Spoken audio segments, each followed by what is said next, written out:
ჩემშვიდობის და მოგესალმებით, მივესალმები ჩვენს ერთგულ მაყურებელს და მოგესალმები ბატონში. გამარჯობა სოფო, გამარჯობა ხალხო, ძალიან კარგია რომ ჩვენთან ერთად ხართ.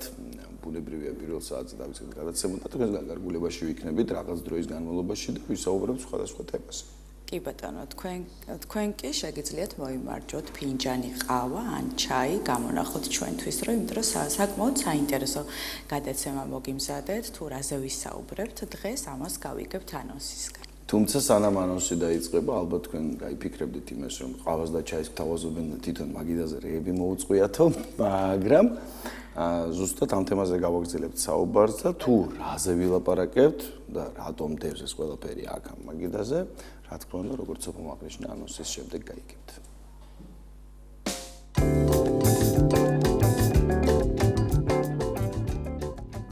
დღეს გადაცემაში ნახავთ სომელიეს ხელოვნება ღვინო როგორც კულტურა და პროფესია. გადაცემის სტუმარია კოლეჯი ბლექსის პროფესიული განათლების მასწავლებელი თენგო დოლიძე. ახალ პროფესიაში ნაპოვნი შთაგონება. გადაცემის სტუმარია თვითნასწავლი მხატვარი და პოეტი სალომე ჩხეიძე. შრომა, დისციპლინა და წარმატება. აჭარის სპორტული ცეკვების ფედერაცია, სამომავლო გეგმები და სიახლეები. გადაცემის სტუმარია პედაგოგი ქრისტინა მალაღმაძე. გამომყევი აჭარაში. გადაცემის სტუმარია მონაწილე ჯაბა გოგიტიძე.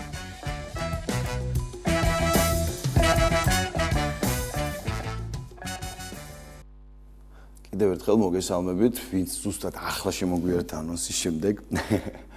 მოკლედ ვაპირებთ საუბარს ღვინოზე და ღვინოს დაგემოვნებაზე და ალბათ ეს სიტყვა რო გვესმის ყოველთვის რაღაც ისეთი მნიშვნელოვანი საღამო თუ დღე წარმოგიდგება თვალწინ და მართლებიც ვიქნებით, იმიტომ რომ ეს სასმელი კარგა ხანია გაცდა 1000 წლეულების წინ გაცდა კიდე იმ უბრალოდ რაღაც ალკოჰოლური სასმელის სტატუსს, იმიტომ რომ ალბათ პირველი და ერთადერთი სასმელი იყო, რომელიც გამოიყენებოდა რიტუალებისთვის, სხვადასხვა მნიშვნელოვანი ამბების აღსანიშნად, ხო, ეს შეიძლება ყოფილიყო, რა თქმა უნდა, საზეიმო ამბავი, ამ პირიქით სარიტუალო მნიშვნელობის ამბები, თუმცა უდავოა, რომ ღვინოს როცა ვახსენებთ, ყოველთვის წარმოგიდგება რაღაცნაირად, აი პომპეზური სიტუაცია თვალწინ, აუცილებლად ადამიანები, რომლებიც ძალიან სერიოზულად ეპყრობიან როგორც ერთმანეთს და საკუთარ თავს, ასევე ამ სასმელსაც და ალბათ არ არის ქვეყანა, რომელიც არ ცდილობს, რომ საკუთარი ღვინო არ ჰქონდეს, ხო? და ბოლო-ბოლო ისიც ხა 10000 ჯერ უნდა გავიმეოროთ, მაგრამ შეგვიძლია ცოტა თავი წამოწიოთ, მაგრამ და ვთქვათ, რომ კი ბატონო, ჩვენს ქვეყანაში ყველაზე ძველი ღვინის ნარჩენია მოპოვებული და 8000 წლისა, ამიტომაც უბრალოდ დიდი ალბათობით თითქმის აი 100%-ის დაზუსტებით შეგვიძლია ჯეჯრობით ვთქვათ, რომ ღვინო დაიწყო აქ ამ ქვეყანაში. უნდა დაგეთანხმო პაატა და აქვე უნდა ვთქვათ, უბრალოდ ეს ჩემი ფიქრი არ არის, როგორც ვიცი, დაზუსტებულად არის ნათქვამი, რომ ერთი ჭიქა სუფთა წითელი ღვინო ჯანმრთელობისთვის არის მარგებელი. ჭიქის ზომასაც გააჩნია. და დოზასაც გააჩნია, ხო. ღვინის მოყვარულები ძალიან ხშირად ამბობენ ხოლმე, ხა ჩემს ოჯახშიც ირგვლივ არიან ადამიანები, რომლებისთვისაც უპირველეს ყოვლისა ალკოჰოლებს შორის ღვინო, თუმცა შენ როგორც თქვი, მეც ვერ ვიტყვი, რომ ღვინო არის მხოლოდ ალკოჰოლი და ეს ადამიანები ამბობენ, რომ ღვინოს უნდა მოусმინო, რომელიც გესაუბრება და რომელსაც უნდა უპასუხო გარკვეულწილად რაღაცა პასუხები თურმე ჩვენშიც არის, როცა მივირთმევთ ღვინოს. ჩემ შემთხვევაშიც ასე არის, სამეგობრო როცა ვიკრიბებით და ვაპირებთ, რომ ღვინო მივირთოთ, ის საღამოს რაღაცნაირად სრულიად განსხვავებული არის, რაღაცნაირად კლასიკურები ვართ, ჩვენ საღამოც უფრო რაღაცნაირად წყნარი არის, მოკლედ და ისტორია, რომელსაც ატარებს. კი ბატონო, ფაქტობრივად ერთადერთი სასმელია კაცობრიობის ისტორიაში, რომელსაც დაუშვათ საკუთარი ღვთაება ყავს ყოველ იმაში რა საზოგადოებაში, ყოველ ქვეყანაში, ყოველ ერში და ეს ღვთაება აუცილებლად აგებს პასუხს ამ სასმელის, ასე ვთქვათ, დაბადება მომწიფებაზე და შემდეგ გამოყენებას. თან აქვე უნდა აღინიშნოს, მე ასე ვფიქრობ, ქართველმა ჩვენი ისტორიიდან და კულტურიდან გამომდინარე უნდა იცოდეს, როგორ მიხვდეს რომ მაგალითად ესა თუ ის ღვინო არის სუფთა, არის კარგი, უნდა ვიცოდეთ რა შეიძლება რომ ღვინოსთან ერთად მივირთვათ, უნდა შეგვეძლოს გარჩევა, უნდა ვიცოდეთ ისტორია როგორ მოვიდა აქამდე. ხა ვერ ვიტყვი რომ მე კარგად ვარ გაცნობიერებული, მაგრამ არსებობს ბოლო წლებში განსაკუთრებით ძალიან აქტიური გახდა პროფესია. კი ბატონო, საქართველოში, რომელიც გვიამბობს არა მხოლოდ გვირჩევს თუ აი რომელი ღვინო უნდა დავაგემოვნოთ და როდის არის მაგალითად ესა თუ ეს ღვინო უფრო მარგება, აი ხორცთა მაგალითად განსხვავებული გემოვნების ღვინო, უბრალოდ ხორცთან კონკრეტული რაღაცა ღვინის ყურძნის ჯიში არის, რომელიც ხორცთან მიდის. ასევე ყველის სახეობასთან რაღაცა სხვა ღვინო არის შეთავსებადი და ხო ეს ყველაფერი არის ძალიან საინტერესო. მე ძალიან მიხარია, რომ გამოჩნდნენ ადამიანები, რომლებიც ამას გვასწავლიან. კი ბატონო, ეს პროფესია საკმაოდ ძველია, რაზეც ახლა ლაპარაკობთ და რაზეც ვაპირებთ სტუმართან ერთად ლაპარაკს და ისიც უნდა აღვნიშნოთ, რომ ამ ადამიანებს პირადობის მოწმობის გარეშე შეუძლიათ თვალდახუჯულებმა ამოიცნონ თუ რასთან აქვს საქმე, სად დაიბადა, სად გაიზარდა, სად დაღვინდა, სად დამწიფთა და ასე შემდეგ და ხდებიან სურნელით, რა ვიცი, ყველაფერი. შესავალი რო არ გავაკეთოთ, ამაზე გძელი ახლა ყველაფერაკა ერთი კარგი თავადი სად იმასავით გამოგვიდა საფრთხეებსავით. ისეთ უყოფილ ხარ თამადა? მე არა. მე მიყვარს სვები რო ლაპარაკობ. მე მაგის მეუღლეც ლაპარაკს. ან ეთერში. კოლეჯ ბლექსის პროფესიული განათლების მასწავლებლის ამპლუაში თენგო დოლიძე გვესტუმრა ხო და მოგიყვება ყველაფერს ტვინის შესახებ, რასაც შევასწრებ ამ 20 წუთის განმავლობაში. მოგესალმებით, ძალიან მიხარია რომ დღეს თქვენთან ერთად ვარ და ასეთ ძალიან მნიშვნელოვან და საინტერესო თემაზე გვიწევს საუბარით. სოფო თქვენ საუბრობდით, ახლა გისმენდით და თქვენ თქვით რომ ღვინო გვესაუბრება და ამყარებს ჩვენთან კომუნიკაციას. ეს ნამდვილად ასეა. არსებობს ლეგენდა იმის შესახებ, რომ ღვინოს მიანიჭეს ერთხელ მართლაც სიტყვებით კომუნიკაციის უნარი და მან თქვა: ვიარე გზები, წითელი, თეთრი და ვარდისფერი. ყველგან გიპოვე, დაგიმახსოვრე და შეგიყვარე. მე ვარ ღვინო, ლეგენდებსა და რეალობას შორის მოქცეული და ჩემი თითოეული წვეთი თავგადასავლების დასაწყის გთავაზობს. ნამდვილად. ასე რომ ერთი ჭიქა ნამდვილად აუცილებელია. რა თქმა უნდა, კარგი ღვინო უნდა დავლიოთ და ყოველთვის, როდესაც მეგობრებთან თუ განსაკუთრებულ მომენტებში ან ადგილებში ვიქნებით, უნდა დავლიოთ ღვინო, იმიტომ რომ არც ერთი ისტორია არ იწყება ერთხელ სალათი რომ ვჭამე, ან მაგალითად ერთხელ კარგი არაყი რომ მივირთვი, ხო? კი ბატონო. ღვინო უხდება მსგავს შეკლებებს. ნამდვილად. სანამ ძირითად თემაზე გადავალთ, მაინტერესებს როდის გაგიჩნდა შენ ინტერესი და როგორი დამოკიდებულება გქონდა მანამდე და თუ მიირთმევდი ხოლმე ამ სასწაულს? ეს ყველაფერი ბაბუაჩემების ბრალია, შეიძლება ითქვას ორივე მხრიდან. ერთს ძალიან უყვარდა საერთოდ ვასთან მუშაობა და ეს ნამდვილად არის ცალკე ხელოვნება, სუფრის წინამძღვრობა, შეიძლება ასე ითქვას, რასაც ჩვენ თამადას ვეძახით ხომ. მეორე ბაბუასაც იგივენაირად და მეც გამომდინარე იქიდან რომ მათთან ძალიან დიდ დროს ვატარებდი, ვეხმარებოდი კიდეც ვაზის დაკლების დროს გიდელის გამოცვლაში, რომელიც არის ჭურჭელი, სადაც ვაზს ათავსებენ, სპეციალური კონუსის ფორმა აქვს, რათა მტევანმა თავისი შეინარჩუნოს ფორმა და მოკლედ აქედან გამომდინარე ეს ინტერესი ღრმა ბავშვობიდან ჩემში ყოველთვის იყო. მე სტუდენტობის დროს გამომდინარე იქიდან რომ ჩვენ ტურისტულ ქალაქში ვცხოვრობთ და ღვინო ნამდვილად შევისწავლეთ როგორც უნივერსიტეტში ერთ-ერთი ყველაზე მდგრადი მიმართულება ტურიზმის თვალსაზრისით, მინდოდა რომ ამ კუთხით უფრო მეტი ცოდნა მქონოდა. ამას დაემთხვა ის რომ მუშაობა დავიწყე კოლეჯში ბლექსი, ეს იყო დაახლოებით 8 წლის წინ და ბუნებრივია იქ გამიჩნდა ამის სურვილი რომ მეც ამ მიმართულებით პროფესიონალი ადამიანი ვყოფილიყავი. მოყვარული დალევის ნაწილშიც, სადღეგრძელოებშიც და ასე შემდეგ, ყოველთვის ვიყავი და შემდგომ ეს ყველაფერი პროფესიულ დონემდე მივიყვანე. წელს პირველად მომეცა შესაძლებლობა უკვე ქედის მისამართზე ამ მიმართულებით წავიკითხო ლექციები, ზოგადად როგორც ღვინის ტურიზმის მიმართულებით და ასევე ღვინის დეგუსტაციის, სერვირების ნაწილშიც გასაკვირველია. თქვენ ასევე ახსენეთ, რომ ბოლო დროს ძალიან ტრენდული გახდა სომელიეს პროფესია. ეს რა თქმა უნდა ნამდვილად ასე არის და მომწონს თავად ეგ სახელიც, მაგრამ მე რისი ქართველი ვარ თუ არ ვიტყვი იმას და ამით ძალიან ვამაყობ, რომ ამ ტერმინის და პროფესიის განვითარების პარალელურად ზუსტად იგივე შინაარსით ჩვენს კულტურაშიც არსებობდა ასეთი ადამიანი. სომელიე ზოგადად აი ეს მოდის ბერძნული უკაცრავად ფრანგული ტერმინიდან სომერი ეს იყო ადამიანი, რომელიც პატრონობდა, შეიძლება ასე ითქვას, მეფის უღელს, სადაც დალაგებული იყო, როგორც საკვები, ასევე სასმელი და ის ახდენდა მის დაგემოვნებას, რათა დარწმუნებულიყო, რომ არ იყო ეს ყველაფერი საფრთხის შემცვლელი. მცველი იყო ერთგვარად. დიახ, მცველი იყო. მე ამ ყველაფერმა განვითარება პოვა, დაიხვეწა და დღეს არის უკვე სომელიე. რაც შეეხება საქართველოში რომ გავავლოთ პარალელი. განსაკუთრებით მე-17 საუკუნიდან კახეთის სამეფო კარზე ჩნდება ტერმინი ესეთი ჭაშნაგირი, რომელიც იყო ადამიანი, რომელიც პრაქტიკულად იგივე შინაარსის ფუნქციები ჰქონდა მას და აგემოვნებდა როგორც საკვებს, ასევე სასმელს, ასე რომ შეიძლება თქვათ და ვიამაყოთ იმით, რომ საფრანგეთის პარალელურად ჩვენ არაფერი არსაიდან არ მოგვიპარავს და არ გადმოგვიღია, ჩვენთანაც იყო ასეთი პროფესიის და სხვათა შორის ძალიან დაფასებული იყო.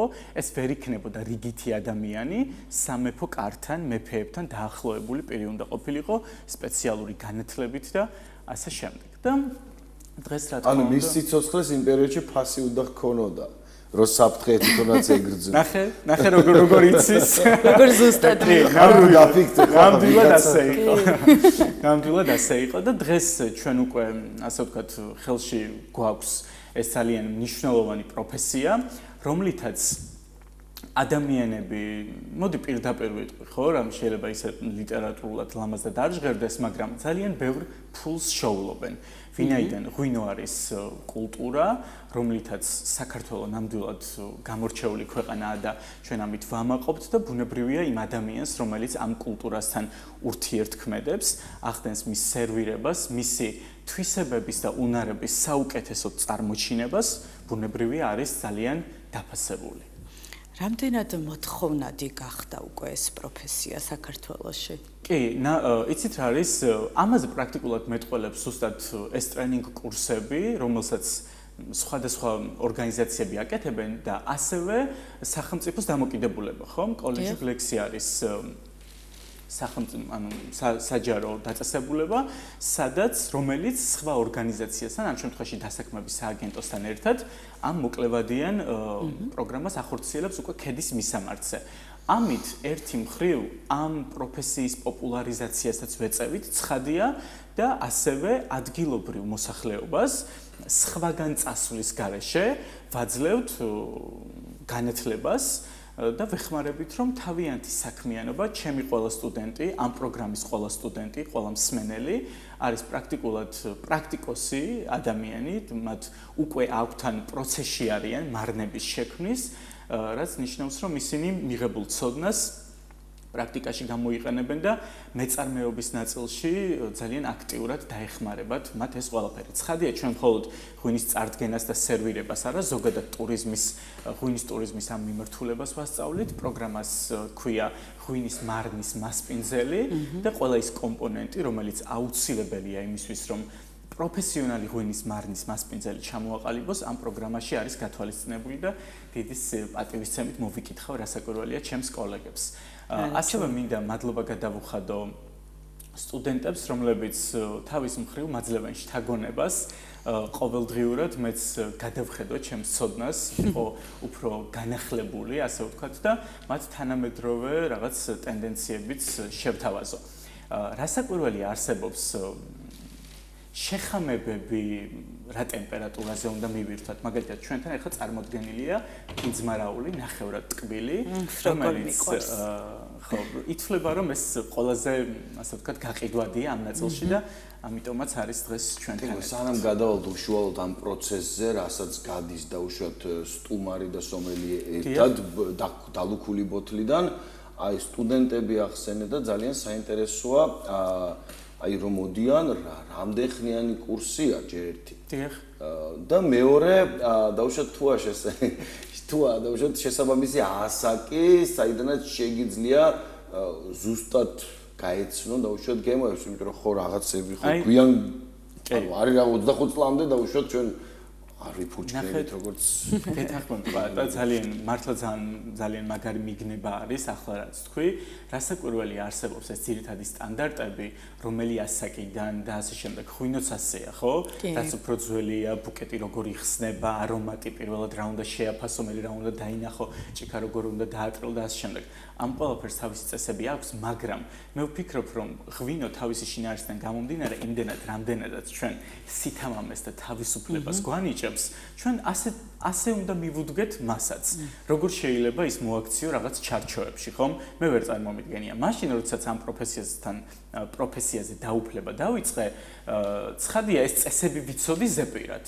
ახლა საერთოდ არ ვიცი 8 წლის წინ ეს მტკიცე რაღაცა დოგმები ზუსტად როგორ იყო გაწერილი, ხომ? მაგრამ მე ვიცი როგორ უნდა მოვექცე მას, როგორ უნდა ველაპარაკო, როგორ უნდა დავიჭირო, როგორ უნდა დავასხა, რამდენი არის დეგუსტაციისთვის აუცილებელი ნორმა. ეს პროგრამა რამდენიმე თვეა გრძელდება, ჩვენ ის დავიწყეთ მაისის ბოლოს და ნოემბრის ბოლოს დამთავრდება.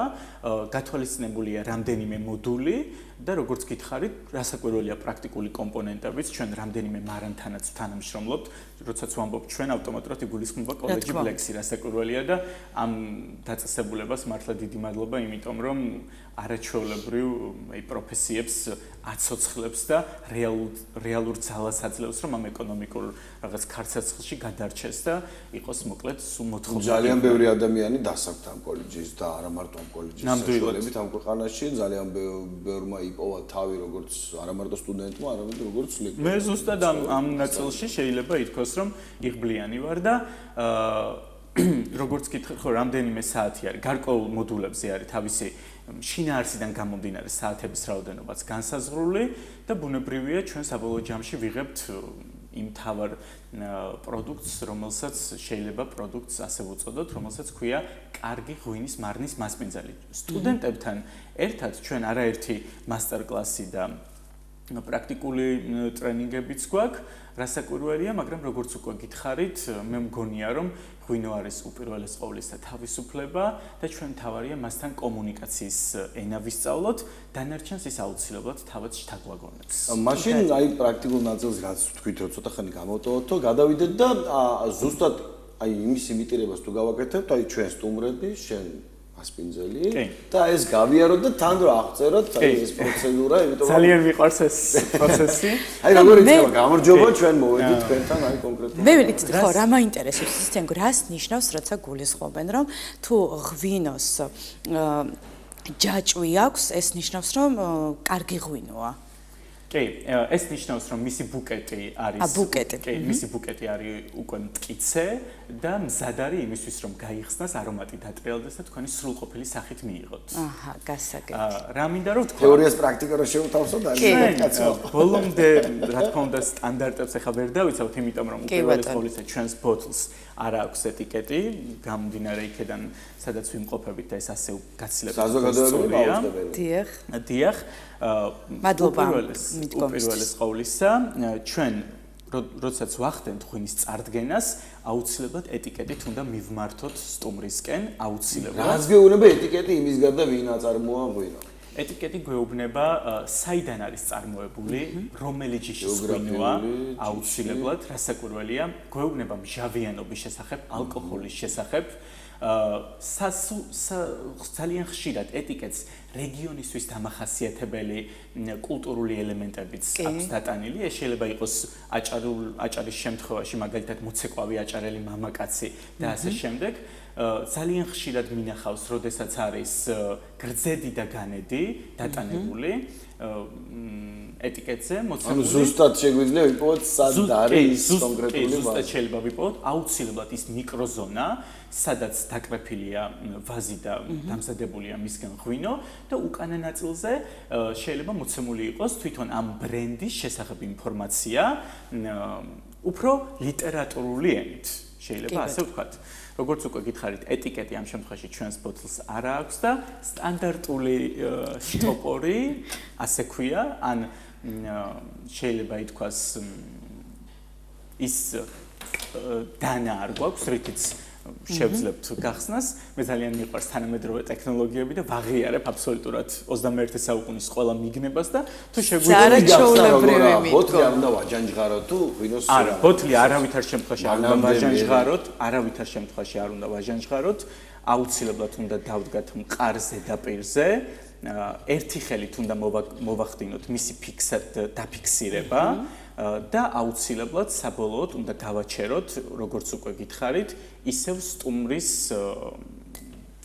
სტუმრის მხარეს უნდა იყოს ეტიკეტი. ანუ სტუმარი ყოველთვის ხედავს, რომ ეს კონკრეტული და უშუალოდ ბოთლი კონკრეტულად მისთვის იხსნება. დიახ, ასე არის აუცილებლად. ტექნოლოგიური მიდგომები გამოვიყენოთ. სადღეგრძელოების დალევის შესაძლებლობაც გვექნება, ხო? კი ბატონო. ისე საინტერესო რა არის, იცით, ეგო თუ მაგალითად სტუმარმა არ იცის როგორი ღვინო მოსწონს. დიახ. და თქვენ გენდობათ ყველანაირად და გთხოვთ რომ მოდით თქვენ მირჩიეთ. კი, უნდა დიდი მადლობა ამ კითხვისთვის, სოფო. ჩვენ უნდა გავარკვიოთ მისი ხასიათი და ასევე ის რას მიირთმევს. როგორც უკვე გითხარით, მე მგონია რომ ეს მაინც არის აბსოლუტურად პირად სუბიექტურ გემოვნებაზე დამოკიდებული, ითვლება რომ მაგალითად კინძმარაული ნახევრადკბილი შეიძლება მივირთვათ საქონლის ხორცთან, თქვათ, ხო? ასევე შავ დესერტებთან. მაგრამ მე თეთრ ყურძონთანაც ძალიან მომწონს, თეთრ ქიშმიშთანაც ძალიან. უჟმურ სტუმარს რა ხორცევთ ხოლმე? აი ეს მოკუპრული საფეგრა. სტუმარს შორიდან ვემსახურებით და მაქსიმალურად ვცდილობ დავიცვათ ეს თვალით უყურებს ყველაფერს. არის ახლა თქვენს გარეშე ვერ დამილები ახლა ეს. ანუ ხო არის ასე სკეპტიკური ხალხი მოდის ხოლმე პროფესორ, გინდა გინ სტუდენტი და გინ ადამიანი ვინც რეალურად არის. ნუ ხანდახ ჩვენც გონია ცხოვრებაში, როდესაც სადღაც სტუმრად კონცერტზე ვიქნებით თუ ღვინის დაგემოვნებაზე, ცოტა ისე უყურებთ რა, ახლა სპექტაკლი მე რომ ნამდვილად ხვდები რამდენხელა მნიშვნელობა აქვს, მაგრამ ამას სომელიე სპეციალისტი რა თქმა უნდა, სპეციალისტი სომელიე აკეთებს. სასურველი აქ კიდევ გქონდეს თეთრი ფერის ეგრეთ წოდებული ნეპკინი, რომელსაც მას ბოთლს როგორც ჰალსტუხი ისე აქვს მორგებული, ის გვეხმარება იმ შემთხვევაში თუ დასხმის დროს რამდენიმე წვეთი გადმოიღვარა, მისი ყელი ისევ გავწმინდოთ და დავაბრუნოთ ესთეტიურად ლამაზ მდგომარეობაში. ასევე სასურველია რომ ეს მარცხენა ხელის ზურგს უკან მყარად მივაყრდნოთ, ასე ვაკონტროლოთ ჩვენი სიმეტრიულობა და მარჯვენა ხელით მოვაქციოთ მისი დასხმა. იმ შემთხვევაში თუ მაგიდაზე არ დევს ჭიქა და ჩვენ გვინდა რომ ჭიქას შევეხოთ და ისე დავასხათ, დავიცვათ თავი, ესეც მიღებული სტანდარტია, დაღვრისგან და ასე შემდეგ შეგვიძლია ჭიქა შემდეგნაირად დავხაროთ, ბოთლის თავი მას არ უნდა შევახოთ არავითარ შემთხვევაში და უნდა დავასხოთ შემდეგნაირად. თენგო თან პროცესში აგვიხსენეთ თუ შეიძლება აი რო ამბობენ ხოლმე რამდენად შესაბამო სიმართლეს წითელი ღვინო დავუშვათ ახლოდან უნდა დავასხათ თეთრი შორიდან, იმიტომ რომ თითქოს და ჟანგბადით უნდა გაჯერდეს და გაბრალმატი გაიწეს. ეს მართალია თუ სინამდვილეში? არა, ეს ნამდვილად მართალი არის. ყველა ღვინოს აქვს თავისი ბუკეტი, გახსნის სტილი და მეთოდი, ასევე თეთრი და წითელი ღვინის ჭიქები ერთმანეთისგან რადიკალურად განსხვავდება. მისი თეთრი ღვინის ჭიქის ყელი უფრო წვრილია, მისი ბუკეტი უფრო სხვაგვარად იხსნება და ამიტომაც არის ეს წესები და ჩვენ ყველაფერი მასთან ურთიერთობის დროს უნდა დავიცვათ. მე მგონი ის ინტრიგანი სტუმარი მე ვარ ხო, ვინც აღწევი თავი. ახლა მაინტერესებს საცობი, ანუ რაც კორპი აღმოაჩინა კაცობრიობამ, იმის მერე ძირითადად თუ ბრენდული და კარგი ხარისხის ვინოებს ყოველთვის კორპის საცობი აქვს. ხვდებით ასევე ხელოვნურ რაღაც სხვადასხვა, ნუ ახლა რეზინა ზუსტად რო არ ვიცი, ვერ ვიტყვი ხა. ყველაზე კარგი არის მუხის. მაინც კორპი, რა თქმა უნდა. თენგო ეს ის დოზა აუცილებლად დეგუსტაციისთვის ნორმალური დოზაა, რასაკვირველია, აუცილებლად, როდესაც წითელ ღვინოს ეხება საქმე, ის შუქისკენ უნდა მივმართოთ, ჭიქას შევაგავიალოთ და შევაფასოთ მისი ტანინები, ხავერდი, ფერი და ასე შემდეგ. ეხლა ნახეთ, როგორი თანმიმდევრობით. უპირველეს ყოვლისა, ვაფასებთ მის ფერს, შემდგომ არომატს და ბოლოს უკვე გემოს. ეხლა აუცილებლად უნდა ვთქვათ, ქართული სუფრა სტანდარტულად და რაღაც ტრადიციული მიდგომით. მხოლოდ მაშინ არის სრულყოფილი, თუ იქ ღვინო არის. ქართული სუფრა გაიგივებულია ქართულ სალოცავებთან და როგორც ქართულ სალოცავებში, ასევე ქართულ სუფრაზეც წარმოითქმის ლოცვა. შესაბამისად ამბობენ, რომ მას განსაკუთრებული დანიშნულება გააჩნია და სადღეგრძელოს დალევის შემდეგ ჭიქები ერთმანეთს აუცილებლად ეხება. თუ გვინდა რომ წყარუნის ხმა უფრო ეფექტური იყოს, ფეხს უნდა შევეხოთ და არავითარ შემთხვევაში ბოკალის ყელს. რატო არ ვიხებით ისე ასე? იმიტომ რომ თბება და კარგავს ღვინო თავის პირვანდელ მდგომარეობას და გემოსაც. ამაზე არ გავფიქრობ. თავარია, როგორც აი ტაძარში ლოცვის დასრულების შემდგომ რეკენზარები, სწორედ ამიტომაცაა, რომ ჭიქები ერთმანეთს ეხება და ესე იგი სადღეგრძელოს შემდეგ უნდა მიუჭახუნოთ ჭიქები და არა მანამ, ხო? აი ჩვენ ქართველებმა როგორც ვიცით, ჭახ და მე სადღეგრძელოს განმავლობაში ვახლებინებთ ხოლმე. კი ბატონო. მოდით რადგან ამიტომაც ნახეთ ასე ამბობენ, აპატიეთ, ეს უნდა დავასრულოთ და რასაკურველია თქვენ მოგისმენთ. ჩვენ სტუმრები ვართ, ჩუმადული. კაცთა ბედი ღბალი, ლოცვა საბარია. მისით ნეტარდება სული და ხორცი, სუფრა ქართველთათვის ლოცვის ტაძარია და ჭიქა და ყანწი სანთელი ლოცვის. არა ჩაოლებრივია და თენგო დაბადების დღეს გილოს. მადლობა. უდიდესი პატივისცემით ძალიან დიდი სიყვარულით მინდა რომ ბედნიერი იყო, წარმატებული იყო შენს უამრავ პროფესიებში და რაც გისურვებთ ყველაფერს საუკეთესოს. აი ეს პროფესიებში მაგრიშნე ხო ძალიან აღსანიშნავია რომ და შენ პრინციპში თავადაც ამბობ ხოლმე რამდენჯერ ეთერში შეხვედრი ვარ გინდა ამ გადაცემაში გიცხვაგან და გიყვარს გამოწვევები სულ და ყოველთვის თავს ანუ ეძებს საკუთარ თავს ბევრ სხვადასხვა ამბავში და პრინციპში ყველგან ასე თუ ისე ამ სარბიელზე, ამ ქალაქში, ამ ქვეყანაში აღწევ წარმატებას და ეს ძალიან კარგი უნარია და გადმოგსხმოდეს.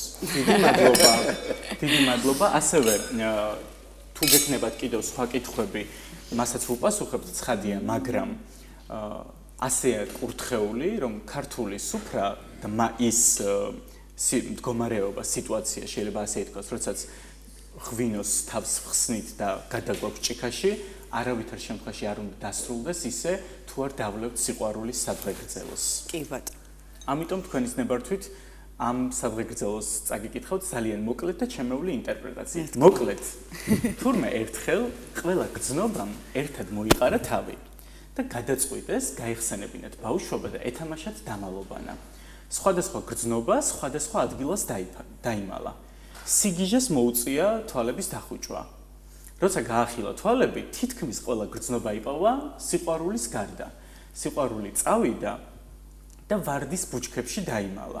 მაგრამ წინასწარ ვერ გათვალა, რომ ვარდი იყო ეკლიანი მცენარე და მას ამ ეკლებმა თვალები დაუბრმავა და ვეღარ ახერხებდა იქიდან გამოსვლას. ბევრი ძებნის შემდეგ სიგიჟემ მიაგნო სიყვარულს, გამოიყვანა ვარდის ბუჩქებიდან და უთხრა: "არი ნერვიულო, ამის შემდეგ მე და შენ სულ ერთად ხელშეკიდებულები." გაუმარჯოს.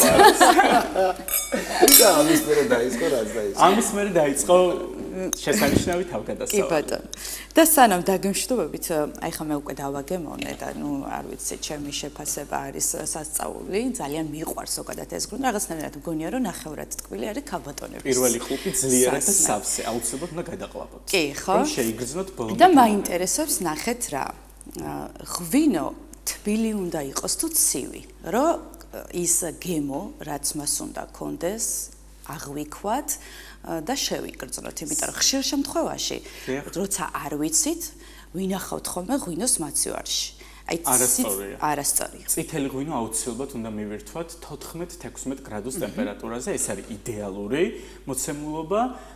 თეთრი ღვინო ბევრად ნაკლები, შეგვიძლია ჩვენი გემოვნების მიხედვით მოვათავსოთ ყინულებიან კულერში, ვთქვათ იყოს 6 გრადუს ტემპერატურაზეც, ცხადია უფრო დაბალი უკვე უკარგავს მას გემოვნურ თვისებებს, შამპანურიც ასევე ცივად უნდა მივირთვათ, ეგრეთ წოდებული ცქრიალა ღვინო, მაგრამ წითელი ღვინო აუცილებლად თბილ ოთახის ტემპერატურაზე. ოთახის ტემპერატურაზე. შესანიშნავი. და რეკომენდაცია, იმიტომ რომ საზოგადოებრივად და პრინციპში ახს მაინც აღნიშნავთ, რომ ალკოჰოლი მავნეა ზოგადად ორგანიზმისთვის და მისი ზედმეტად მოხმარება გვნებს. მაგრამ ამ შემთხვევაში თუ არის ხოლმე რეკომენდაცია სომელიე როდესაც უწევს, ან იგივე როდესაც ლექციას უკითხა და რას ურჩევ, რა რაოდენობაზე ვხვდებით კიდე გემოს და სად უნდა გავჩერდეთ? პირველ რიგში აუცილებლად უნდა ვთქვა, რომ თუ გინდათ რომ არ დაგეტყოთ თრობა, ვიდრე დაიწყებდეთ დალევას, აუცილებლად დალიეთ 1 ჭიქა ცივი წყალი და რამდენიმე წუთის შემდეგ გააგრძელეთ მიირთვით ღვინო. პირველი ყლუპი აუცილებლად უნდა მიირთვათ ცოტა უფრო მეტად სავსე დიდი რაოდენობით და ერთიანად გადაყლაპოთ, რათა შეიგრძნოთ მისი გემო კარგად. და წითელ ღვინოს არავითარ შემთხვევაში არ უნდა მიაყოლოთ ან მჟავე, ცხარე, რაღაცა ეგეთი კერძი. რათა არ მოხდეს ამ გემონური თვისებების არევა და თქვენ სხვა შემთხვევაში ვერ გააგრძელებთ, არ მოგეწონებათ ეს სიტუაცია.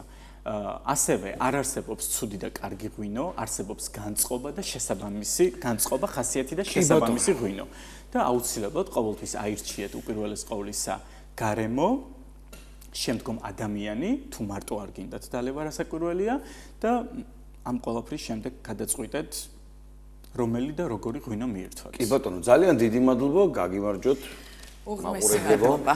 მადლობა ძალიან საინტერესო იყო. ჩვენ დავბრუნდებით რამდენიმე წუთში. დავბრუნდით.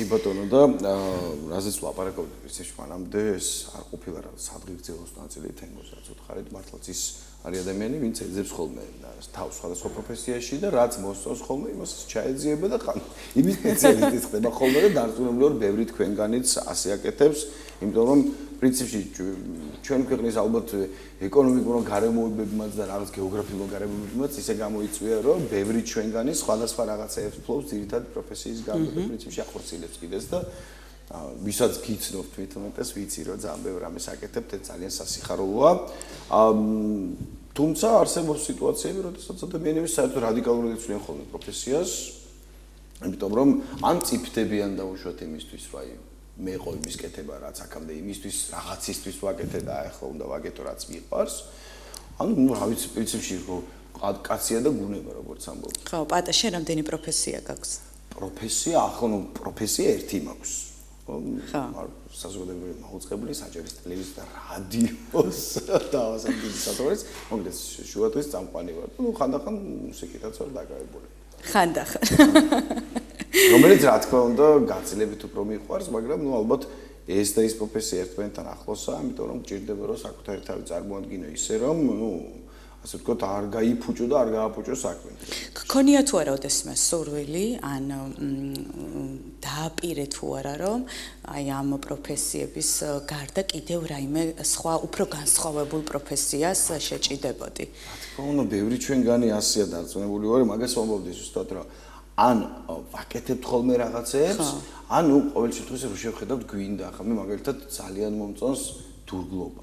მიუხედავად იმისა, რომ ბავშვობიდან მეუბნებიან, რომ შენ ხელები არასწორი ადგილიდან გეზრდება, ანუ საკმაოდ მიჭირდა ხოლმე ამ სიზუსტეებს, სანამ ახლა ტექნიკა არ შემოვიდა. ხო.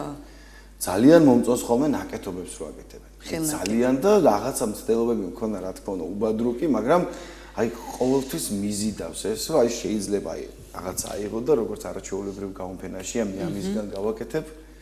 რამდენად გამომდის არ ვიცი ხა ან გამომივიდოდა, მაგრამ ძალიან მიზიდავს. შენ? ხო, აი სხვათა შორის მეც ეს უნდა მეთქვა, ძალიან მიყვარს ხელნაკეთი ნივთები და ბევრჯერ მქონდა მცდელობა და ამ მიმართულებით, ნუ გულწრფელი ვიქნები და ვიტყვი რომ მაქვს ნიჭი აი მაგალითად ძველი ნივთი განვაახლო თუ რაღაც არ გამონდის ან შესაბამისი ხელსაწყო არ მაქვს ალტერნატიული ვერსია მოვიძიო და მაინც ჩემი გასაკეთებელი გავაკეთო და იყო პერიოდი როდესაც ვფიქრობდი რომ ამ ხელსაქმეს ოდნავ უფრო მეტად სერიოზულად მოკლედ მოვკიდებდი ხელს მაგრამ აი რაღაცნაირი ხასიათი მაქვს აი დავიწყებ უცბად რაღაცნაირად დიდ ინტერესში ჩავარდები გავაკეთებ გავათენებ დღეს ერთ ღამეს ორ ღამეს და აი მე ისევ რაღაცნაირად ვივიწყებ ხოლმე, თუმცა ჩემს სახლში ძალიან ბევრი ნივთია ისეთი, რომელიც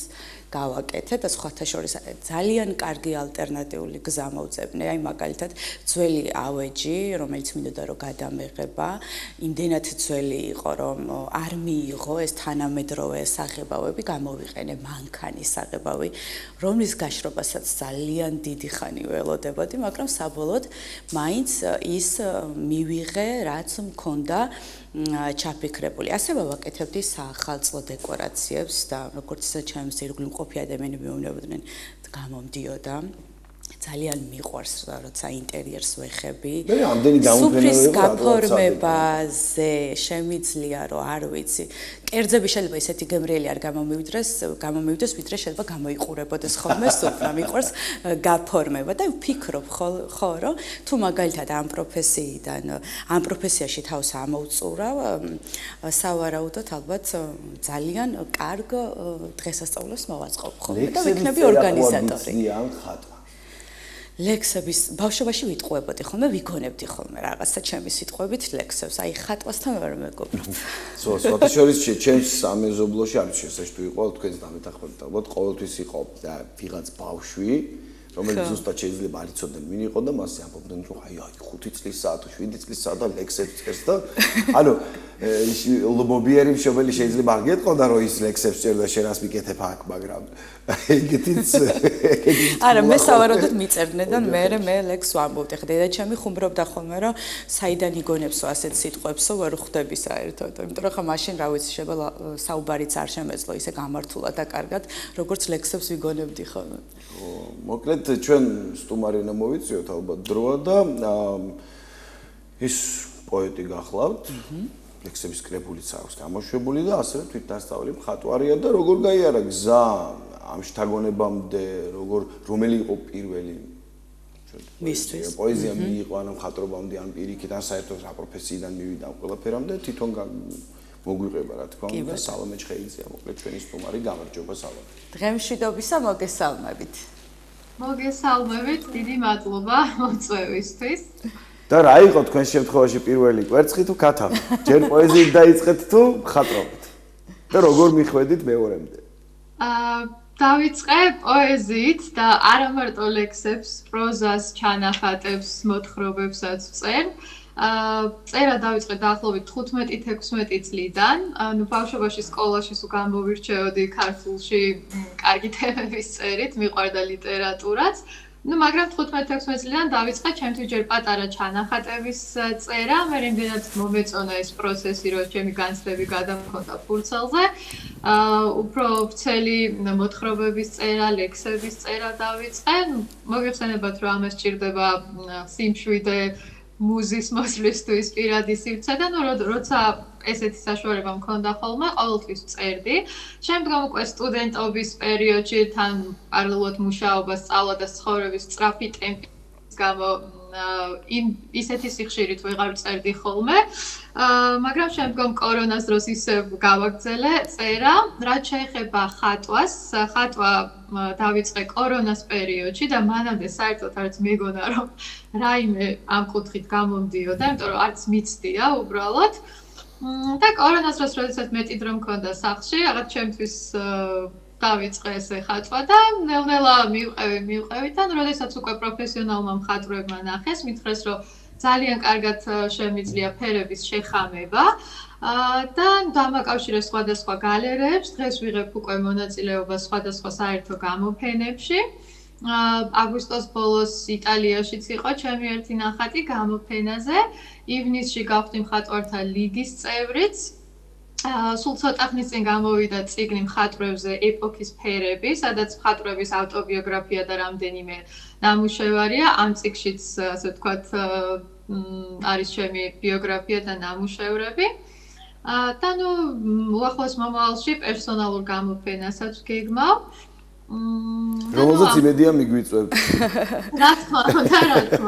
სალომე, ახლა უყურებდი თქვენს დამუშევრებს და ვინაიდან თვითნასწავლი მხატვარი ხართ, იცით რა მაინტერესებს? რადგან არ გისწავლიათ და არავის არ უთქვამს მაგალითად თქვენთვის, რომ აი ესე უნდა გააკეთო, რაღაცა კონკრეტული წესი ხო არსებობს ამ დარგშიც. თავდაპირველად, როდესაც პირველად დაიწყეთ ხატვა, რას მიაქციეთ ყველაზე მეტად ყურადღება? ფერთა გამას თუ ამბავს, რომელსაც თქვენი ნაშრომი ყვება? თავდაპირველად იყო უფრო ფერთა გამა, უფრო აბსტრაქტული ნახატები და მერე უკვე მივეცი სიუჟეტები, ასე ვთქვათ, ჩემს ნახატებს. ანუ თავდაპირველად, როდესაც ამ ფერებს ვურევდი, მონათესავე ფერებს ფურცელზე, იქიდან შევა რაღაც სილუეტი დამენახა ნახატში, ან რაღაც და იქიდან ვაგებდი, ასე ვთქვათ, სიუჟეტს ნახატისას.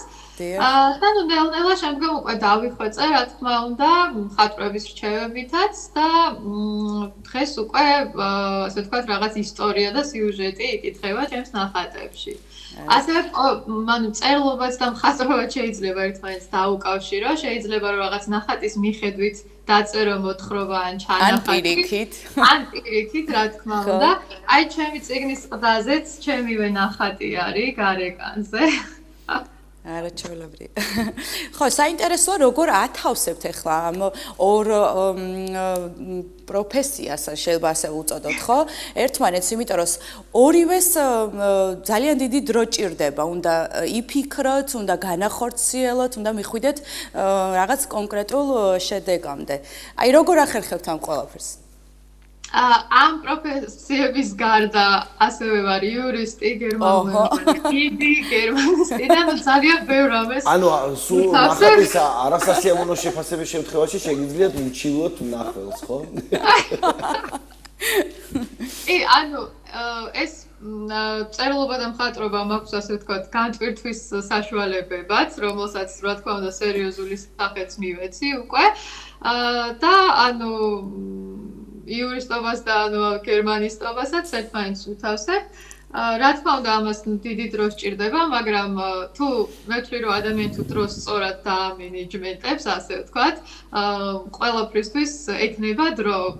ბავშვობიდან სულ ესე ვიყავი, რომ ყოველთვის რაღაცა ბევრ საქმეს ერთად ვაკეთებდი, როდესაც დაკავებული ვარ და ბევრად, აი ვიცი რომ თქვათ ამისთვის ეს დრო მაქვს, იმისთვის ეს დრო, ბევრად პროდუქტიული ვარ ხოლმე, ვიდრე რაღაც ერთ საქმეს რო ვაკეთებ, მე ვიცი რომ ბევრი დრო მაქვს და შეიძლება უფრო გავზარმაცდე ხოლმე და ამიტომ რაც უფრო აქტიურად ვარ, რაც უფრო ანუ მრავალ პროფილურ რაღაცებს ვაკეთებ, უფრო ცოცხლად ვგრძნობ ხოლმე თავს. სალომე, ბავშვობა ახსენეთ და ბარემ ასეც გითხავთ, აი წლების განმავლობაში რაღაცას რო აკეთებ, ბუნებრივია ხელოვნდები და მე უკან რო უყურებ რაღაცებს, ზოგიერთი შენი ნამუშევარი ლექსი იქნება თუ ნახატი და უშოთ ცოტა მიამიტურად მიგაჩნია, ზოგზე შეიძლება ასე მარტო რო დარჩები გაწიწილდე კიდეც, ზოგზე შეიძლება თქვა რა ამ გამობედინა საერთოდ ეს რო დავბეჭდი ან გამოფენაზე გავიტანე. ზოგი არის რომელითაც შეიძლება ხვდები რომ ჯერ კიდე დახვეწილი არ იყო, მაგრამ ამაყოფ, იმიტომ რომ აქედან დაიწყო ზუსტად შენი საწყისი. თქვენ შემთხვევაში როგორაა?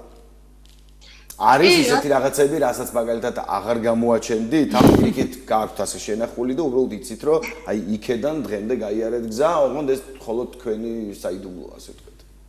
შეიძლება იყოს რამდენიმე ნახატი მაგალითად თავიდან, რომელიც შეიძლება არაპროფესიონალური თვალით ხვისთვის ისეთი ჩანდეს, მაგრამ უკვე როდესაც განვითარებული ხარ ამ სფეროში და იცი რა არის მიხედვით ფასდება, უკვე ხვდები რომ ეს ანუ რაღაცა მიამიტური არის, მაგრამ მაგასაც თავისი, ანუ მე არასდროს არ ავამბობ ხოლმე რომ აი ეს რამ დამახატინა, ეს რამ დამაწერე, იმიტომ რომ იმ დროს, ანუ იმ გარემოებებში მოდის ეგეც ბუნებრივად, აი თუნდაც ახლა მაგალითად 13-14 წლისას რომ მაგალითად რაღაც ლექსი მაქვს დაწერილი, დღეს შეიძლება რა თქმა უნდა ცოტა ბავშვური ჩანდეს და ასე შემდეგ, მაგრამ იმ ასაკისთვის, იმ დროისთვის შესაძფერისი იყო და მე ვთვლი რომ ყველაფერს რაღაც თავისი ეტაპები აქვს, ახლა რომ ვიბადებით ეგრევე არ ვიცით ხო რაღაცები ყველაფერს ნელ-ნელა ეტაპობრივად ვწავლობთ რაღაცას. ანუ გულისხმობთ იმას, რომ თავის დროზე კოვზის პირთან მიტანა მიღწევა და მართლა უნდა დარჩეს მიღწევად, თუმცა ახლა დღეს უკვე ამით შეიძლება არ იამაყო, მაგრამ იამაყო იმ მომენტით, როდესაც პირველად მიიტანე კოვზის პირთან დამოუკიდებლად. მე ეგრე ვფიქრობ, კი, რომ ანუ არ არსებობს რაღაცა აი ცუდი ნაწერი და ისეთი იმიტომ რომ მაშინ მოდის შენი გულიდან, შენი თავიდან და იმ დროისთვის ეს შენთვის იყო რაღაცა შესაძლებლობების მაქსიმუმი, ხო? კი ბატონო. შეიძლება დავარქვათ ისიც, რომ ახლა ვინ ვარ მე, ის ძველი ნამუშევარი არის გზა, ხო? თუ სადამდე მოვედი. გამოცდილება ერთგვარი. თქვენს კრებულს ქვია სიჩუმის მიღმა. ძალიან საინტერესო სახელწოდება არის და მე მაინც მინდა გკითხოთ სალომე, აი რა ხდება სიჩუმის მიღმა, როგორ გაქვთ თქვენს წარმოდგენაში ეს ყველაფერი გადმოცემული და თან მაინტერესებს თქვენი ლექსების აუდიტორია რა ასაკს წარმოადგენს. ჩემი წიგნი სიჩუმის მიღმა მოიცავს, ასე ვთქვათ, იმ შინაგან განცდებს და გრძნობებს, რასაც ადამიანი თავისთვის, ანუ თავის მიღმა, სიჩუმის მიღმა ატარებს, რასაც გარეთ არ ამჟღავნებ, ვერ ამჟღავნებ და გეკუთვნის, ასე ვთქვათ, შენ. ეს არის ის განცდები, ტკივილები, შიშველი გრძნობები, რომელთა, ასე ვთქვათ, ჩაწყვეტა და ჩახედვაც ყველას არ შეუძლია და ნუ არც არის საჭირო. საკუთარი თავის გაცნობაა რეალურად ის გრძნობები, რასაც შენ თავში ატარებ და შესაბამისად ჩემი წიგნის აუდიტორია ვერ იქნება პატარა ასაკის ბავშვები და ასე ვთქვათ მოზარდები, ან ცოტა ზედაპირული ხალხი, ასე ვთქვათ, ღრმა ადამიანი, ღრმად მოაზროვნე ადამიანი, ვისაც აინტერესებს ადამიანის ფსიქოლოგია, შინაგანი განცდები, შინაგანი სამყარო, იქნება ჩემი წიგნის მკითხველი და მე დარწმუნებული ვარ, რომ ბევრი საკუთარ თავსაც ამოიცნობს რაღაც მოთხრობებში თუ ჩანახატებში. ერთი მოთხრობა აწერია კიდეც სათაურთან რო არის ნამდვილ ამბავზე, ანუ საკუთარ თავზე მაქვს დაწერილი სხვა პერსონაჟის თვალით. არის ბავშვობის ტრავმებიდან გამომდინარე, ანუ ღრმა ბავშვობის ასაკში საყვარელი ადამიანის დაკარგვით გამოწვეული ტკივილები და სევდა, როგორ აღიქვავს ამას ბავშვი და როგორ გაყვება მთელი ცხოვრების მანძილზე. და აი ეს სხვადასხვანაირი ასე ვთქვათ, განცდებია, ყველა არის პირველ პირში დაწერილი, ანუ პერსონაჟის თვალით აღქმული მოვლენები, გარემო, შინაგანი განცდები და დარწმუნებული ვარ, რომ აი თითქმის არ არსებობს ადამიანი, რომელსაც ერთხელ მაინც რაღაცა მსგავსი არ განუცდია და ვერ ამოიცნობს საკუთარ თავს. ძალიან დიდი მადლობა. სალომე, წარმატებას გისურვებთ ყველა თქვენს არჩევანში. დავემშვიდობეთ ახლა სალომეს და ჩვენ რამდენიმე წამში ისევ დავუბრუნდებით. უღრმესი მადლობა. ნახვამდის. მადლობა კიდევ ერთხელ სალომეს და ახლა გავაგრძელოთ საუბარი ისევ მორიგი საინტერესო თემით. ახლა ჩვენ როცა საუბრობთ, რომ ადამიანს შეუძლია მრავალი პროფესია ჰქონდეს, ამისთვის რა არის საჭირო, ხო? ძალიან დიდი შრომა, ნებისყოფა და ძალისხმევა. რომელიც რაღაცნაირად შეიძლება ითქვას, რომ თითოეულ ჩვენგანში არის უბრალოდ ამ ყველაფერს ჭირდება აღმოჩენა, უნდა ვიპოვოთ ეს ყველაფერი საკუთარ თავში, რომ შემდეგ განვახორციელოთ, ხო?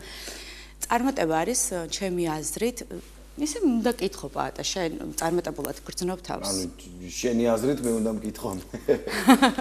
არა, იცი რა, თვით შეფასება ძალიან კარგი უნარია ადამიანისთვის. ბევრ რაღაცას გადაფასება გვიწევს ალბათ ყოველდღე, როგორც მაყურებლებს, ასევე წამყვანებს. ჩვენ ეკრანი ყავს სინამდვილეში ამ გადაცემის შემდეგ ყველა ერთი ვართ ხო გარეთ. კი ბატონო.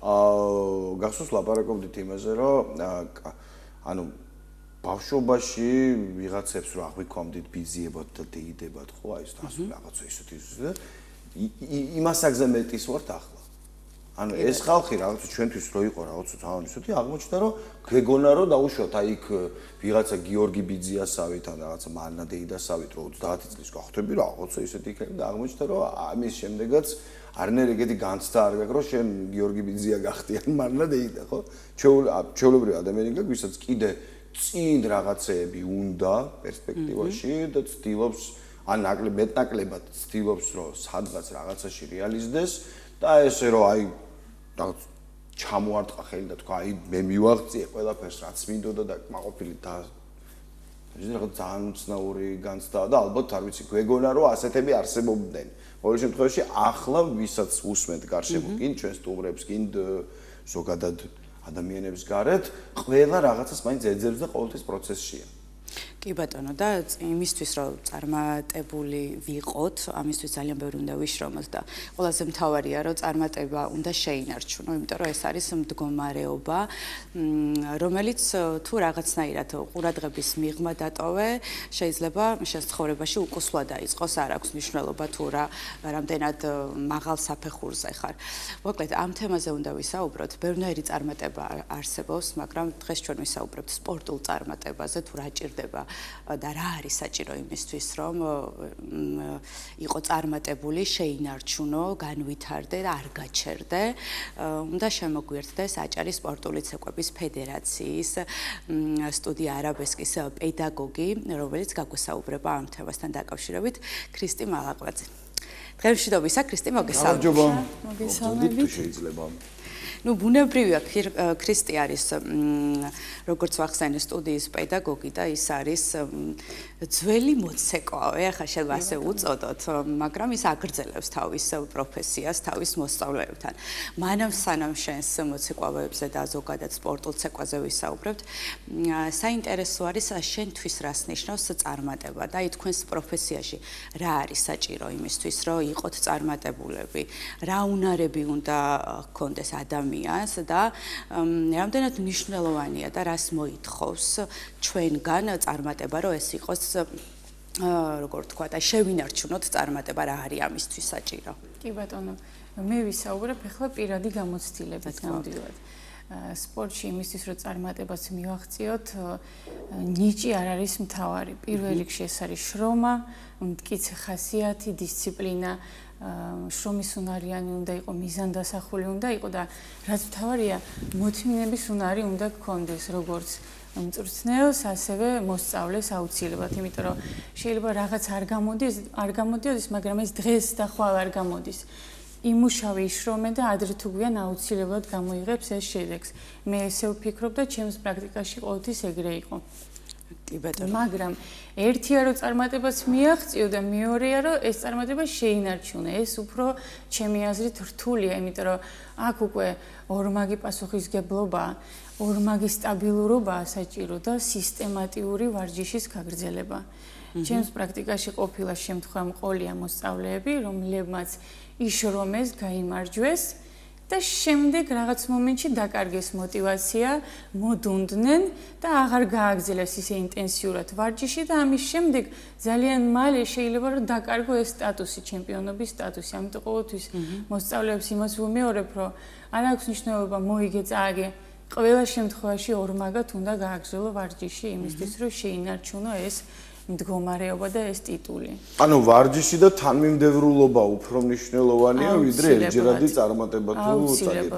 აუცილებლად, სისტემატიურობა და სტაბილური ვარჯიში ეს არის წარმატების ნომერ პირველი საწინდარი. ახლა ხვდებით დისციპლინა რას ნიშნავს, ხო?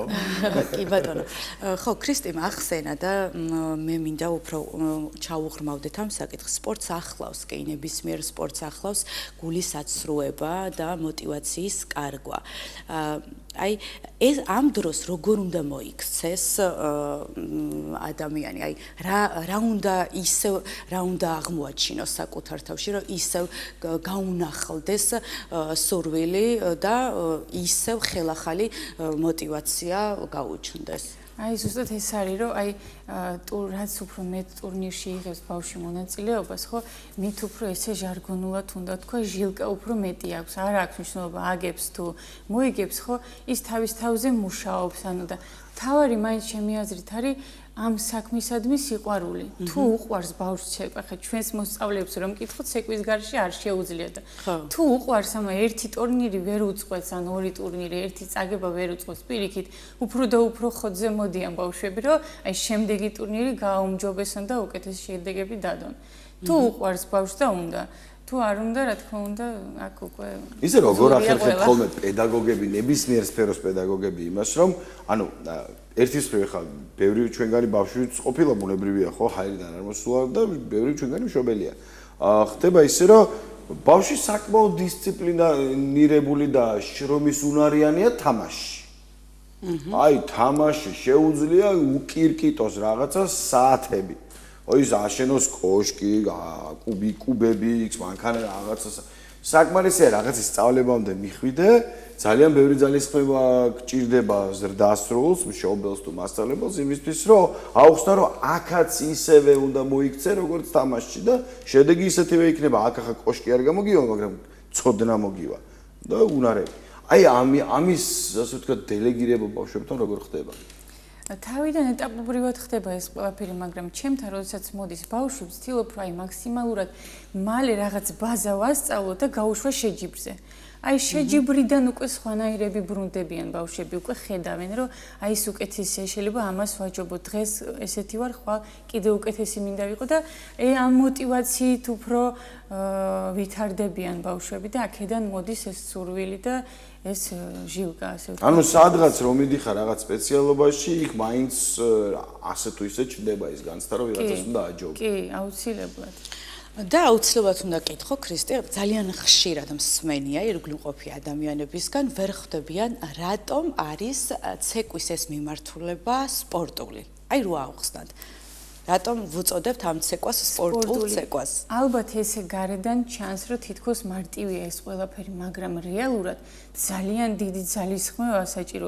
ფიზიკური მომზადება, ოღონდ მართლა ეს შორიდან და გარედან ჩანს თითქოს ეს უბრალოდ ცეკვებია, მაგრამ ძალიან დიდ შრომას ითხოვს ეს სპორტი, ძალისხმევას და ამიტომაც ეს უბრალოდ ლამაზად ჩაცმული მოცეკვავები არ არის. ჩვენ კი ასე ვხედავთ ხოლმე პარკეტზე და ულამაზესი სანახაობა მათი ტურნირები და ასე შემდეგ, მაგრამ იცი რა, ესა მაინტერესებს ასევე ახლა ამ ეტაპისთვის მიუხედავად იმისა, რომ აი ბოლო წლებში ძალიან მოთხოვნადი გახდა ცეკვის ეს მიმდევრობა, მაინც რა მდგომარეობა, რა გამოწვევების წინაშე ხართ, არა დღევანდელი გადმოსახედიდან, აი ზოგადად სპორტული ცეკვები რა პრობლემებში, ანუ რა გვიჭერს, აი როგორც ჩვენ ხომ ამბობთ, რომ აი მაგალითად ბალეტი ყოველთვის ამბობს, რომ ჩვენ გვაქვს დანაკლისი ბიჭების,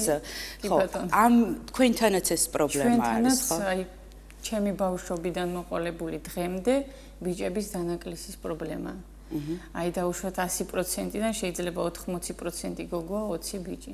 ხო, თუმცა თქვენი ცეკვა, ნუ მე ხა ვინაიდან ერთ-ერთი ხა მოსწავლის მშობელი ვარ, ცოტა გარკვეული ვარ. ჩემი გადმოსახედიდან ესე არის, რომ მე ვფიქრობ, რომ რა თქმა უნდა, უფრო ლამაზი არის, როდესაც სპორტული ცეკვის მოცეკვავს ყავს მეწყვილე, უფრო სხვა სანახაობაა, მაგრამ ეს ცეკვა კიდევ იმით გამოირჩევა ალბათ და მეთახვები, რომ შეუძლია რომ სოლო ცეკვა შემოგთავაზოს, სოლო გოგო იყოს, რომ ასევე არაჩვეულებრივი სანახაობაა და ამ მიმართულებითაც ძალიან დიდი კონკურენცია, ხო? აი რა შეგიძლია უთხრათ, თუნდაც ჩემს მოსწავლეებს, არა მხოლოდ ჩემს მოსწავლეებს, რომლებსაც მაგალითად არ ყავთ მეწყვილე და არიან სოლო გოგოები. კი ბატონო, ზოგადად ადრე სოლო გოგონები უფრო გვეჩაგრებოდნენ, იმიტომ რომ არ იყო საერთაშორისო ტურნირები იმდენად ხშირი სოლო კატეგორიებში, მაგრამ ეხლა უკვე თითქმის მეორე წელია მსოფლიო ფედერაციამ შემოიღო ოფიციალური მსოფლიო და ევროპის ჩემპიონატები სოლო კატეგორიებში დაწყებული იუვენაილების კატეგორიიდან. ამიტომ სადაც კი არ წავალთ, ყველგან არის სოლო კატეგორიაში შეჯიბრი. ანუ ეს სრულყოფილად შეუძლიათ განვითარდნენ და მიაღწიონ რაღაც უფრო მაღალ საფეხურებს. ამიტომ არავითარ შემთხვევაში იმედები არ უნდა გაიცნო, რა თქმა უნდა, ბიჭები მაინც უნდა მოუძებნოთ და წყვილში ცეკვა საჭიროა რომ იცოდე, უბრალოდ სამომავლო კარიერის განვითარებისთვის, თუმცა სოლო გოგონებისთვისაც მშვენიერი შესაძლებლობები არის უკვე ახლა. კი ბატონო. ამ პროექტის ერთ-ერთი მთავარი დანიშნულებაც ის არის, თუ ვინ შეძლებს და მოაგროვებს უფრო მეტნახვას, გაზიარებას, მოწონებას და ასე შემდეგ. რა შინაარსის იყო შენი ვიდეო მასალა? თავიდან დავიწყო სხვადასხვა სახის ვიდეოების სტადიებად, რათა გამეგო მაყურებელს ყველაზე მეტად რა სურდა. სამხიარულო, საინტერესო, ისტორიული, ძირითადად ისტორიული ვიდეოებს ვწევდი, მაგრამ მაინც სამხიარულო ვიდეოები უფრო მოწონდა მაყურებელს. და 3000 გამომწერთ, როცა დავიწყე, უკვე 60000 გამომწერამდე ავიდა ეს ყველაფერი. ანუ მაყურებელს მოწონდა ჩემი კონტენტი. სიმართლე რომ გითხრათ, ცოტა გამიჭირდა, იმიტომ რომ მარტო ვიღებდი, მარტო ამონტაჟებდი, შემდეგ ამას ვდებდი და ვიდეოსთან ვაკვირდებოდი, როგორ ვითარდებოდა. მაგრამ აი ყველაზე მეტად რასაც ვიღებდი ხოლმე იყო ისტორიული ვიდეოები მაღალმთიანი აჭარის. და საინტერესო იყო მართლა ეს ყველაფერი და თქვენი გამოცდილებით, ანუ რაღაც რეკომენდაციები გვესმის ხოლმე ჩვენი სტუმრებისგანაც, მაგრამ თქვენი გამოცდილებით დაუშვათ იგივე სპეციფიური კონტენტია, ხო, როდესაც სოციალურ ქსელში ათავსებ ვიდეოს და აი ოპტიმალური დრო რა არის მაგალითად, რას არ უნდა აღემატებოდეს, ან რაზე ნაკლები არ უნდა იყოს. შინაარსი უკვე ახსენეთ, რომ ხიარული ვიდეოები მაინც ყველაზე მეტად მოწონთ ადამიანებს. ეხლა ხანგრძლივობა, რა სიტუაციებია ისეთი, რომელსაც ყველაზე მეტი მოწონება აქვს დაგროვებული. ანუ სიმართლე რომ გითხრათ, ნახვებსაც არ ვაკვირდებოდი, მაგრამ აი 30 წამი იყო აი ყველაზე საუკეთესო დრო, რომ მეტი ნახვა ქონოდა ვიდეოს. მაგრამ ძირითადად 1 წუთიან ვიდეოსაც ვწევდი, 2 წუთიან ვიდეოსაც ვწევდი, რომ ანუ უკეთ დაენახა აჭარის რომელიმე კუთხე, როდესაც მივდოდი. ასევე იყო საღამოს პერიოდი, საღამოს პერიოდში ძალიან სპეციფიკური დრო იყო, რადგან იმ დროს მაყურებელი თითქმის ტელეფონი ეკავა და ანუ უყურებდა ვიდეოს, მაგრამ ყოველ დღეს ერთ ვიდეოს ვერ დავდებით, ამიტომ დღეში 3 და 4 ვიდეოს დადება რომ მიწევდა, ასე ვიდევდი დილასაც, შუა დღესაც და საღამოსაც. შვენიერის. როგორი ურთიერთობა გქონდათ პროექტის მსვლელობის დროს დანარჩენ მონაწილეებთან და თუ უზიარებდით ერთმანეთს? სიმართლე რომ გითხრათ, დაწყებამდე ერთ-ერთი პროექტის მონაწილე იყო ზურა გილაშვილი და ანუ არ ვიცოდით ჯერ რა უნდა გამეკეთებინა და მას მივწერეთ და დამეხმარა. იმის შემდეგ ჩვენ დავმეგობრდით, ერთადაც ვიყავით ჩირუხში, ასევე ვიქტორია მელნიჩიკათანაც კარგი ურთიერთობა მაქვს, ერთად ვიყავით ქედაში, ერთ ოჯახთან და ასეთ ისე ჩამომიყალიბდა კარგი ურთიერთობა. აი დამსახლებლად გაიმარჯვეს მართლა და უბულოთო კიდევ ერთხელ. ეს დებო მანამდელი პერსონაჟია თუ სპეციალურად ამის? აი სპეციალურად მაგისტრის მომამზადე და რაღაცნაირად ახლა წეგან რომ ვაკვირდებოდი ხალხის რეაქციას რომ უყურებდი, რაღაცნაირად სოციალური ვიდეოა ახლა ჩემთვის, იმიტომ რომ შევამჩნიე რომ ადამიანებმა ხანდახან გვერდი ისე გაგიაროთ, რომ არ მოგაქციეს ყურადღება. ანუ ზოგს ეგონა რომ აი ან ზოგი უკვე ხვდებოდა რომ აი ჩაოლებრივი ვიდეო იყო და პრანკი იყო დადგმული და მაგიტომას. და აი კამერაში მოხვდა რა სულდა. ეს ყველაფერი უმეტესად იყო დაგეგმილი რომ აი ვისთან უნდა მივსულიყავი, რომ არის უცუდად არ შემოეხედა და ანუ ყველაფერი კარგად გამოსულიყო. არ გვინდოდა რომ ვიღაცას ეფიქრა აი ცუდად ეფიქრა ჩვენზე მოკლედ. კი ბატონო, ეს გადაღება გაგრძელა 2 დღე ზუსტად. ხო, ნუ 2 დღე ამას მონტაჟი უნდა და კიდევ ძალიან ბევრი შრომა ჭირდება იმისთვის რომ ამ ფორმით ჩვენამდე მოვიდეს. ჯაბა, ესე იგი დასრულდა პროექტი. შენი შესაძლებლობის მაქსიმუმი გააკეთე, თქვა ამას არ გეტყვი, იმიტომ რომ მაქსიმუმს სამომავლოდ გისურვებ, მაგრამ ახლა როგორ აგრძელებ მოღვაწეობის გაგრძელება? როგორ წარმოგიდგენია, სად წარმოგიდგენია თავი? მე შემოთავაზებები ხომ არ არის უკვე. თავიდან სიმართლე და აი მოგზაურობა ძალიან მომწონს, მოგზაურობდი და აი რაღაცა მინდოდა რომ დამეწყო ჩემ რეგიონზე, დავიწყე კიდეც, ეხლაც ვაპირებ რომ გავაგრძელო და მით უმეტეს ზამთარში. როგორც იცით, აჭარა 4 სეზონის რეგიონია გამხდარი და კიდევ ერთხელ ვლოცვა მაყურებელს და ჩვენ ორგანიზატორებს და აი ზამთარში მინდა რომ გადავიღო აჭარა სრულად კიდევ ერთხელ აი ასეთი ვიდეოები უფრო ნაკლებია ვიდრე ზაფხულის. აჭარა მინდა გადავიღო, ერთ-ერთი იდეა არის ეს და შემდეგ კიდევ მინდა რომ გავაგრძელო ამ პროექტში მონაწილეობის მიღება, რათა მაქსიმუმი მართლა ვერ წარმოვაჩინე. აი აქეთ უნივერსიტეტი მქონდა საქმეები და აი ისე ვერ წარმოვაჩინე აჭარა როგორც აი მსურდა. ხო, აი სწორედ ეს მაინტერესებს არამ დაგემშვიდობები, როგორ ფიქრობ აი ამ პროექტის მთავარი დანიშნულება რა არის, რასაც შენ ემსახურებოდი და ასევე მაინტერესებს შენი აუდიტორია მხოლოდ ქართველი გამომწერებით არის, ანუ ქართველი გამომწერებისგან შედგება თუ ყავს ასევე უცხოელი გამომწერები? უცხოელი გამომწერებს დავაკვირდი დაახლოებით 5%. ძირითადად არის ქართველები, აჭარიდან და თბილისიდან, როგორც დავაკვირდი. აი პროექტის მიზანი რაც არის, აი პირნათლად ასრულებს სიმართლე ვეკითხეთ, აი შიდა პოპულარიზაცია, როგორც მოგეხსენებათ 9 მილიარდს მიაღწია უნიკალურ ნახვებს და აი ეს არის ერთ-ერთი საუკეთესო მაგალითი ჩემი აზრით სხვა რეგიონებისთვისაც, იმიტომ რომ პოპულარიზაციას უწევს ნამდვილად, უცნობი ადგილებს გვაჩვენებს და აი არა მარტო ჩვენ ვიყავით ამ პროექტში ჩართული, არამედ თვითონ მაყურებელიც აი აინტერესებდათ, აზიარებდნენ, აი ახალ ვიდეოს ელოდებოდნენ და მოკლედ ქართული და ალბათ ძალიან მნიშვნელოვანია ისეთი ადგილების გაშუქება, რასაც მაგალითად ყოველი ჩვენგანი ასე ყოველდღიურად ვერ ხედავს. ხო, ეგეთი როდესაც ახლა ბათუმის ბულვარს აპიარებ რაც ახლა ყველასთვის ნაცნობია, ვისაც ბათუმთან ჩაუვლია, სოციალური ქსელი აქვს და მეორეა, როდესაც სადღაც მიდიხარ ისეთ ადგილზე, სადაც ადგილობრივიც კი იშვიათად მოხდა. კი, სხვათა შორის მართალი ხარ პატა, სხვათა შორის ამ პროექტის ფარგლებში არა მხოლოდ შარშან და შარშან წინაც ბევრი ისეთი ადგილი გამოჩნდა, არა მხოლოდ აჭარაში, ზოგადად ისე ვიწახი, ანუ ეს ადამიანები ისეთ არ ვიცი ადგილებში მიდიან ხოლმე, რაც შეიძლება საერთოდ რო არ ვიცოდეთ, ვერ ვიფიქრებთ რომ ეს საქართველო არის და შარშან ჩვენ ავღნიშნეთ არაერთხელ რომ ანუ აჭარა გავიცანით რაღაცნაირად სხვა მხრიდანაც, იმიტომ რომ იმაზე ბევრად უკეთესი და საინტერესო ადგილები აღმოაჩინეს ამ ადამიანებმა, ну ბევრი ძიების თუ ცოტა ძიების შედეგად ეს საკითხავი არის, რაც არ ვიცოდით და ეს ძალიან კარგი არის. აი დაწყებამდე მაგას მივაქცევთ ყურადღება, რომ არ მინდოდა მხოლოდ ბულვარში გასვლა და მაღალმთიანი აჭარა უნდა გადამიღო, აი ეს მინდოდა ყველაზე მეტად. და ვიყავი აი 25 სოფელში ვიყავი 11 მთაში ვიმოგზაურე სხვადასხვა მთებზე რომ გამეცნო უკეთ მაყურებლისთვის თუ მანამდე თუ იყავი მაგ ადგილებში ნახო მანამ ყველაში ყველგან არა ეს მართლა ანუ შეჩისაც ახალი ჩემთვისაც სახლი იყო აი მართლა როცა მივიდიოდი აი მე თვითონ ხო აჭარელი ვარ შუახევი და რომ მაგრამ ის თუ მართ მოყარეობა რაც ახლა მე მივიღე აი მართლა არ მქონდა ნანახი არც ეგ არც მიგრძნია ეგ ყველაფერი და აი მხარდაჭერა ეს ახალ-ახალი ადგილები თანდათან ჩნდებოდა რა რამდენად მნიშვნელოვანია მაშინ დაგემშვიდობებით მართლა ამასაც კითხა რამდენად მნიშვნელოვანია ეს შენი გულწრფელი აღფრთოვანება და არა დაუშვათ სცენარის დაგმა რაც ასევე ჩვეულებრივი ნორმალური ამბავია როდესაც შენ თვითონ არ ხარ ნაყოფი და მართლა გულწრფელ ემოციებს გამოხატა აი მონგებიანია გულწრფელობა აი მართლა მონგებიანი კი აი ვიდეოსაც ეთყოვაროთ და გულწრფელი როცა ხარ და აი გამოდიხარ გულწრფელად მაყურებელი ხდება ჩემი აზრით ამ ყველაფერს და ნახვებსაც ემატება. ანუ მაყურებელი აღარ ტყუდება დადგმელი. ხო, აი რა თქმა უნდა.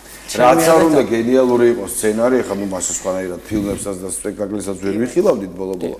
ანუ ამ შემთხვევაში ცოცხალ კონტენტს ძალიან მნიშვნელობა აქვს მართლა რომ გიხარია და მართლა რომ გაკვირვებული ხარ, მეთო ჩემო, აი თურმე აქეთ ჩემ სახლიდან დაუშვათ 10-20 კილომეტრში ესეთი რაღაცა ხდება, რომელზეც წარმოდგენა არ ქონია არც მე და არც იქ ცხოვრებლებს. კი, აი ძალიან ბევრი ყო ეგეთი მართლა როცა ავედი და გადავიღე რაღაცა კონკრეტული ადგილი, მაცხოვრებელი მეკითხა და აი მე არ ვიცოდი და იყო ჭყან ისტორიაზე თუნდაც.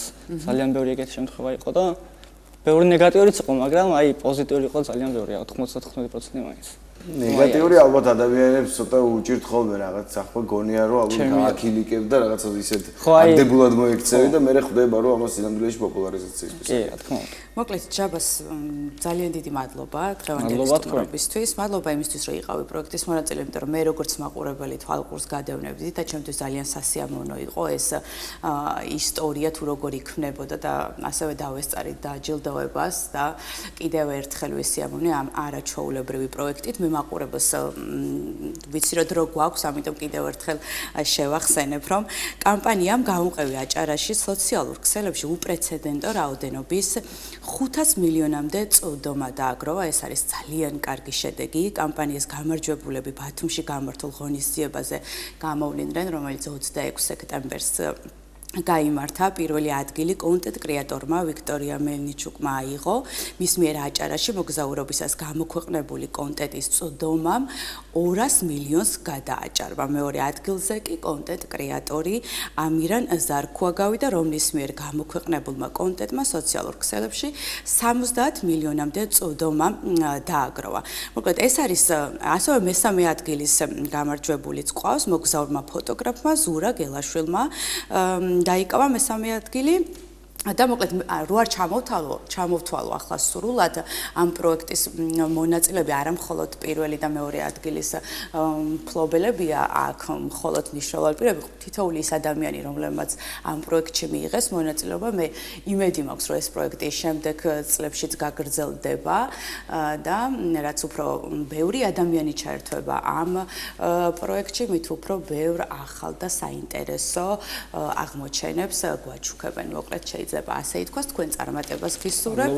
დაგაკვირდებით ისევ შორიდან. ჩვენს წარმატებას უსურვებთ. კეთილად ჩვენი გადაცემა კი დასრულებული. ხო, რა იცით, იქნებ მომავალ წელს ჩვენ აღმოჩნდეთ, ხო, პროექტის. მე იდეა შენ შეიძლება აღმოჩნდეს, შენ გეხერხება. მოკლედ, ხვალ პირველ საათზე ისევ შევხვდებით ერთმანეთს. კარგად. აბა დროებით.